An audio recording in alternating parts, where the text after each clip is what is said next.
Hey, what's going on, Neville? Thanks for being here today. Thanks for having me, John. Yeah, I'm excited to chat with you today and kind of hear a little bit more about your backstory and kind of how you're using email marketing in your business right now as well. Yeah, let's jump into it. What do you want to Sweet. know? Yeah, sounds good, buddy. Well, I guess first off, let's see, like, how did you get started and all this stuff? I guess so. But you were the first blog I found about copywriting, and I really got super stoked on it after I learned like you were championing the ADA method, and Mm, like I learned about Gary Halbert through you, and nice. I remember kind of hearing a lot of your stuff about that. But I'd love to have you talk about that with the rest of the audience and tell them like how you got started with this and how that came about. Yeah, so circa I was graduating high school and I had started a company called houseofrave.com. It's a rave company. I've still never been to a rave in my life till this day. And it was a drop shipping company, which back then was kind of like a novel idea. So there's a warehouse that has it, and then you sell something and they send it out for you, right? So I would get all the traffic to House of Rave through SEO search. So people would type in glow sticks and they'd find me and then they'd buy stuff, right? So then over time, I started building up that company. I went to college, and after college, I was working on that company, and it was getting harder and harder to keep up your top search ranking. And so someone once told me, they were just like, why don't you send out an email to all your past customers? So I had about 7,500 people on the email list that I can send out to.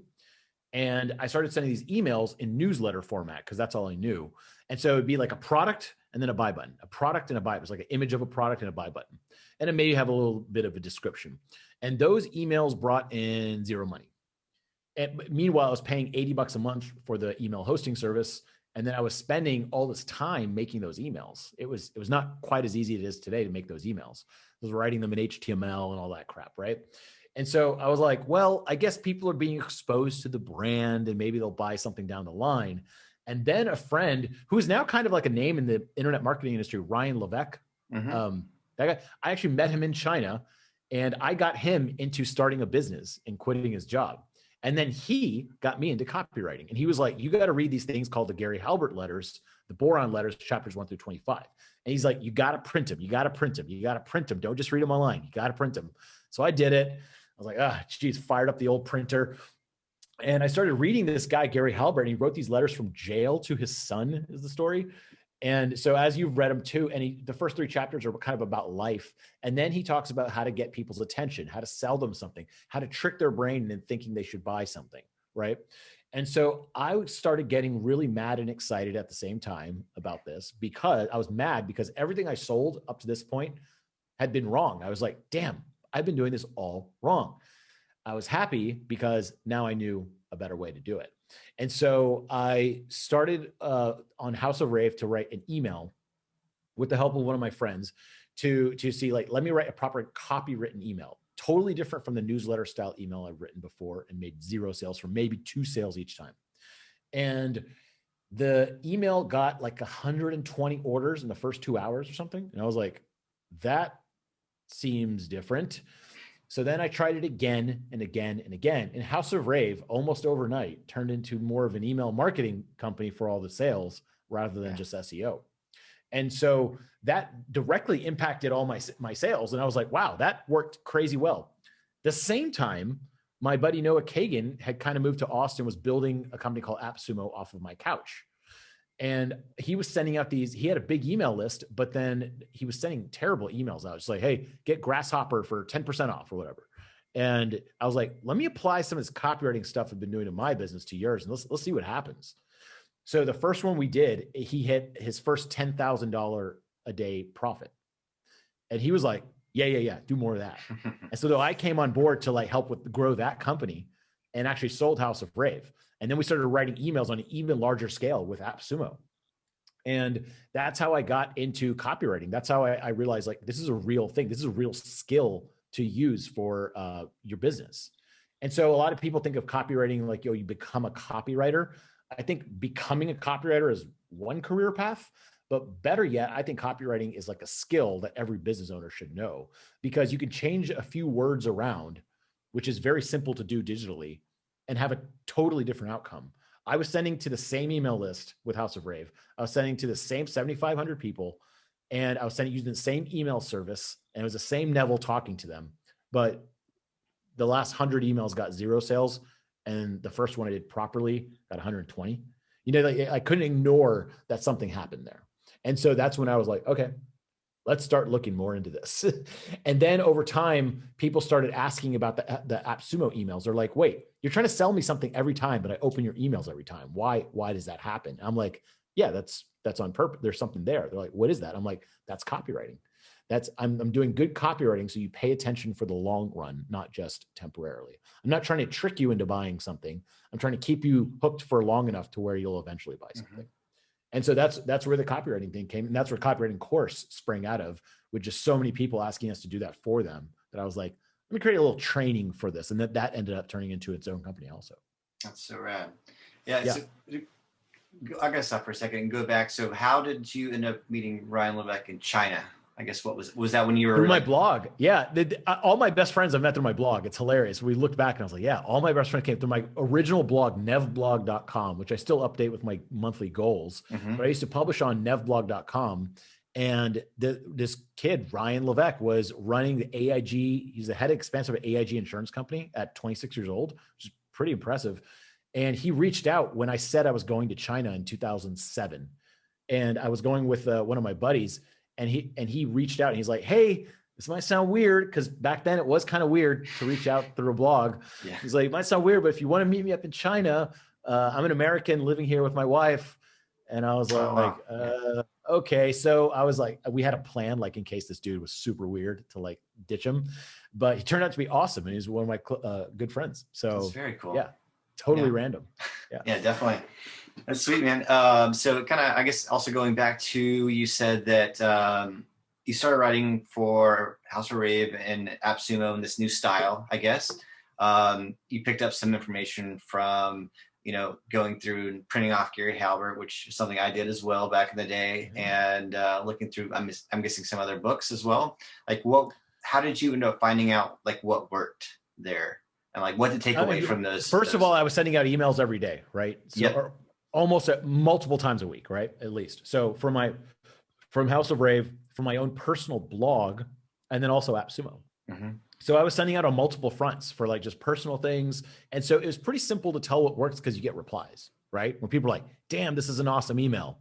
Bing. Okay, cool. And then you get no replies on something. You're kind of like, And then also when you're selling something, like, does it work is a number, right? Sales.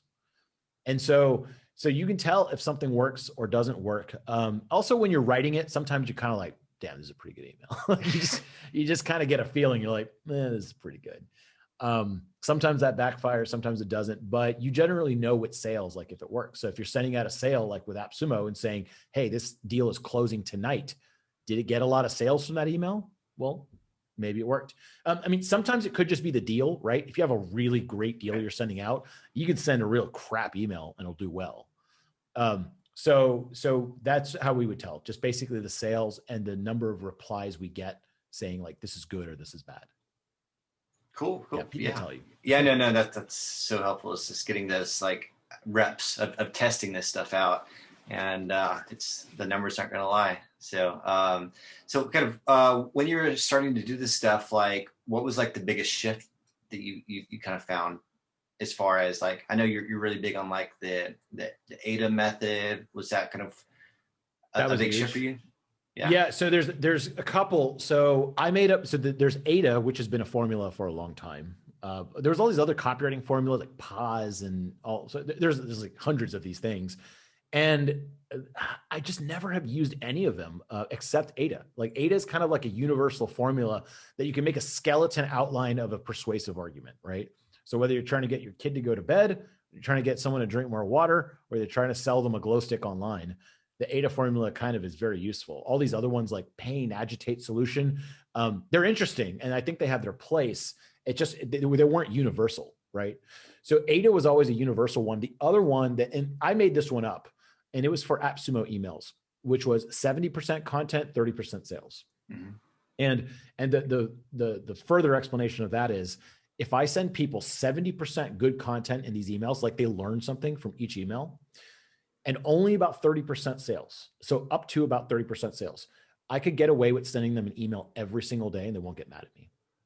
That was the thing I had come to the conclusion of. Now, if you spend 50% of the time trying to like push something down their throat, they start getting mad at you. They start saying like, oh, this is a waste of my time, right? Because you are kind of invading their time a little bit by sending them an email. And so I tried to make every single AppSumo email useful to where even if they weren't going to buy the product, they learned something. So for example, one of the first ones I talked about was grasshopper.com. Is a phone service that I personally used for House of Rave. And what it did, I was just a one-person company, and it would make me seem like it was a big company. So people would call the support line, AKA Neville's cell phone. But instead of being like, hey, this is Neville, leave me a message, like that sounded very unprofessional. So it was a 800 number, already looks more professional. Mm-hmm. And it goes to some sort of routing board, and it says, to talk to the shipping department, press 1. And then it all routes to my cell phone. But I remember using that product and saying, how cool would it be? Like if you're a lawyer, an individual lawyer, you want to look established. Well, this service makes you look like a real lawyer because it puts you through a whole routing system and everything. So I was like, let me show people who have individual or very small businesses how to look even bigger with a very professional phone number. And so dentist's office, lawyers, all sorts of freelancers, consultants started using grasshopper.com because of this email. Even if they didn't need it right then, they were like, holy crap, I never knew that was something. So they learned something, even if they weren't ready to buy it right then.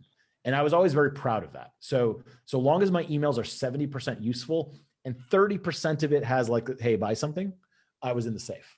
So that was a really big shift in me for writing emails. The other big shift is making sure that the email itself is the product. For a long time, I would try to send emails out and say like, hey, check out my new blog post. And I would make them click over to my blog post to read it. Then after a while, I was like, why don't I just put the blog post in the email? I'm involved in like AppSumo, The Hustle, stuff like that with big email lists where that's the focus of the company. Mm-hmm. They just make the email the product. You still see a lot of people. Big shift, yeah. Do you still see a lot of people clicking over to the post as well, even though it is? Yeah, of course. I mean, especially if it's like a video or something. So a post I sent out today is mainly a video. Well, you can't, as of yet, watch a video directly in an email. So they do have to kind of click out to either YouTube or the post. Yeah. That's awesome. So it just depends. So for example, there are some emails I'll send out about like a pricing calculator. Well, you can't run JSON JavaScript inside of an email. So I got to send them to there. So I'll take a screenshot of the calculator and it clicks over to the website so they can use it. In that case, they need to click out of the email.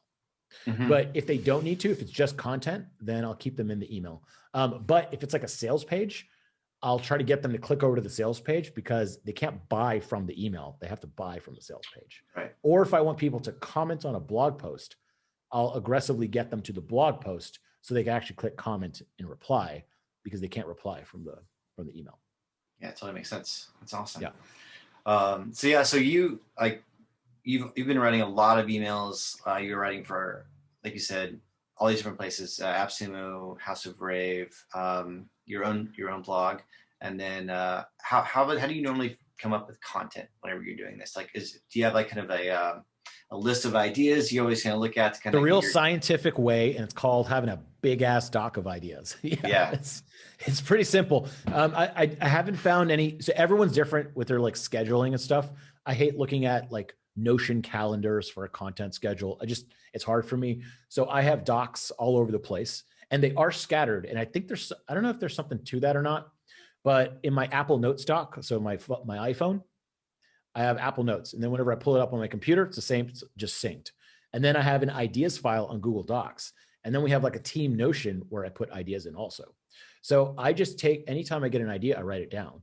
So in my shower, I get tons of content ideas in the shower. Mm-hmm. I don't know why. I think it's pretty common. People get ideas in the shower. I have a thing called Aqua Notes, which is a waterproof pencil and pad that's stuck up on that's cool. The wall. And anytime I have an idea, I write it down. So then the next time I get in the shower, I'm like, ooh, yeah, that was a good idea. Let me kind of flesh that idea out. And then I'll go make a draft in WordPress or Google Docs or Notion or something. And I'll start typing out the different sections and kind of like just like thinking in my head, how would I approach this? Because sometimes you get a good idea for a piece of content and then it turns out, that's more just like a tweet, It's not really a full fleshed out blog post. And so I just write down a lot of things, and most ideas are crap and some are good. And it's a constant process of just writing down good ideas. There is one other way, and that's kind of going the SEO route, where you can type in whatever you're doing. You type in like email marketing into Google and find like email marketing examples, email marketing templates, how to write an email, like those types of things. You can go after those. And those are core pieces of content on our site. But once you get past those, you got to have other ideas too. And then also, I think there's now for content, there's also different mediums. So for right now, we're talking over video. This could be a published piece of content. I do a lot of video interviews now with people that I want to learn from. And I think other people can learn from too. And so I record those videos. That's a piece of content. You can record audio. That's a piece of content. You can give out software, like in the form of calculators, generators. That's a piece of content. So there's a lot of different types of styles of content besides just writing an article. Yeah, no, I like that. That's something I've always noticed that you've done is you've kind of put these little calculators together, things that people don't really see or have access to. And so it definitely puts you out away from the crowd, and it's really cool stuff. Yeah. And so I like that. And so whenever you're writing these emails to your audience, you're putting out all this content, like you said earlier, you don't want to pitch them too much. You don't want to bore them. Kind of what are you seeing is the best way to start like building this rapport with your audience when you're talking to them, so they want to come back and they want to open your emails, and it's not just like, oh, he's emailing me again and maybe I need to unsubscribe. It's, oh, I can't wait to see what he's got in there today. Yeah, you got to keep it interesting a little bit. So I do. There's a couple ways to do it. So one, like I said, 70% content, 30% sales. Right. So don't start off every email trying to just slam something down the throat that they're not buying. That will make you lose them. You'll notice the unsubscribes go up quite heavily. And also what's even worse than unsubscribing is the people that kind of stick around but never actually open your emails. Yeah. Those people are tricky because you're paying for those emails and they're not going to pay attention. So I don't want to lose their trust. The other thing is I do a Friday stupid email. It means swipe, thought, uplifting. It's some acronym like that, right? Yeah. I just made it up. And I take a lot of the stuff that I tweet and put it in that email. So I'll write on Twitter or social, or just have ideas that on their own aren't really a full blog post. So like my favorite, I have swipefile.com where I post like all the marketing stuff I like. So I just save it. It's a free swipe file for anyone. And I'll take a lot of that stuff and just say like why I like this Coca-Cola ad or something like that. Right. That's not really a full blog post or that interesting or that educational. But together with all the other little tidbits in that email, it forms a nice little email of like, that was pretty fun to read. Yeah. Like they learn something new.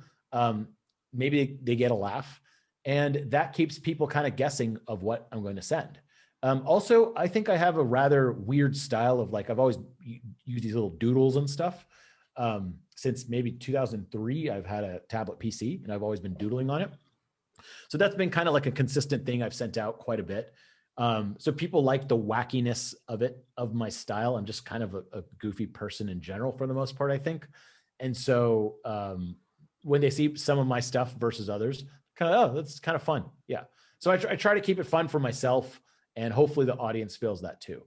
And so over time, like even with AppSumo emails, we would keep it fresh by saying like, we have to make sure that they learn something in this email. Like if they're not learning something, why are they sticking around just to get a sales pitch, right? And so there always has to be some sort of learning or education or fun or whatever other benefit than just like a sales pitch each time. Yeah.